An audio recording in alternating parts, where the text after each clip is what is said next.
Hi there, today we're talking about stocks and we're looking at limit and stop orders. Before we focus on these, let's focus on some basic terminology.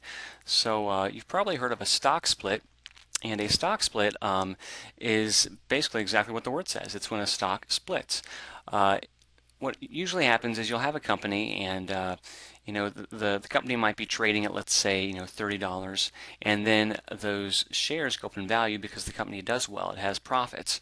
Sometimes corporations, they don't want their shares to get too expensive because they want regular people to be able to invest in their company, so they'll do what's called a stock split.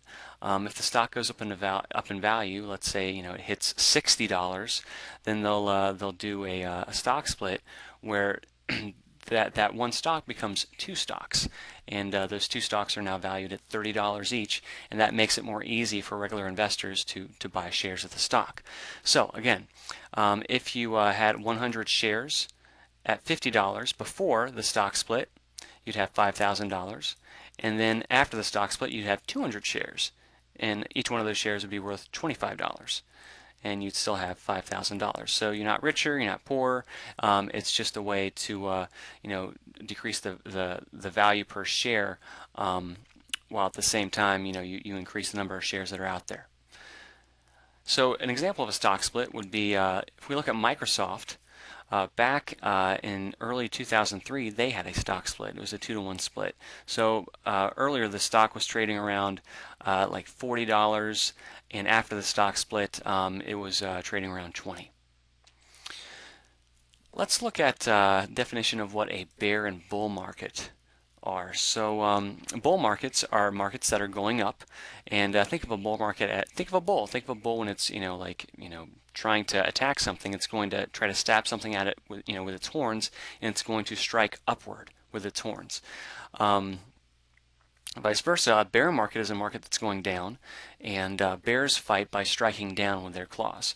So that's a good way to remember the difference between a bull market and a bear market.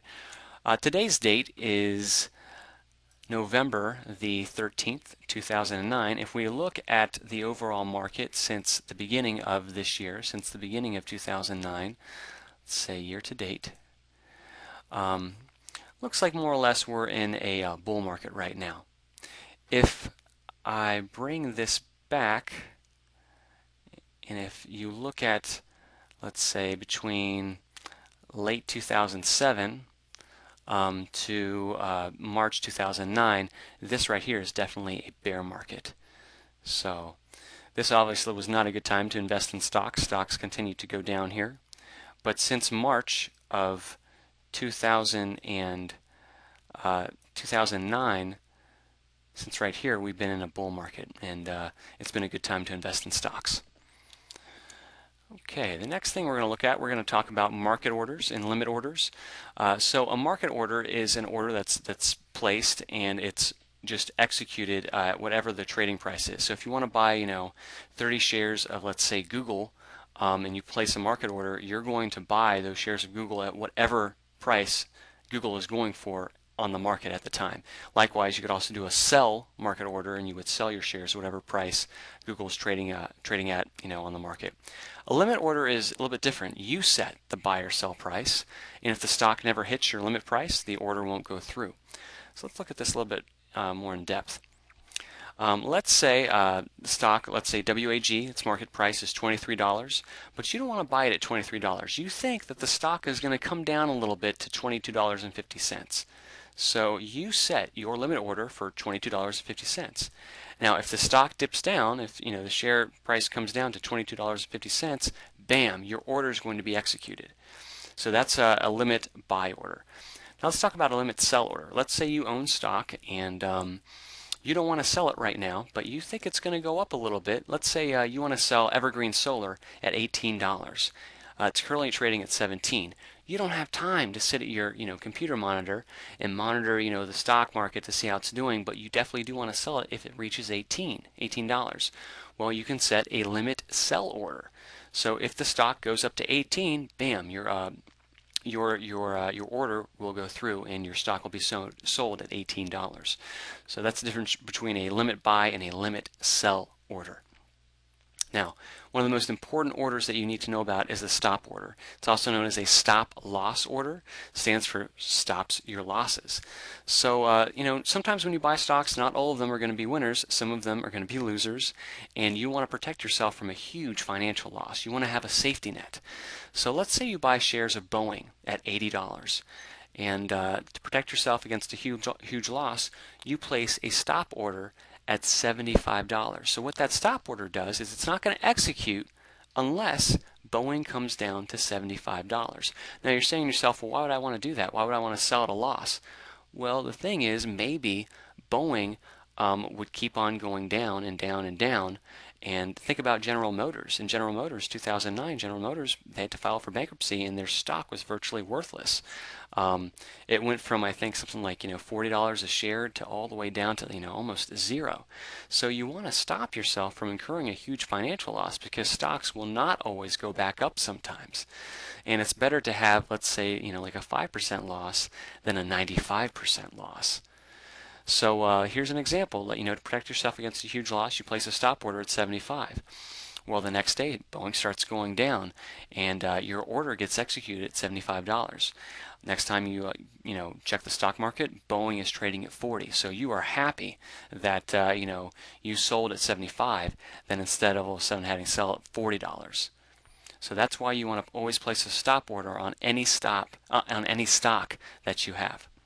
Let's say that I'm going to use my virtual stock exchange account as an example.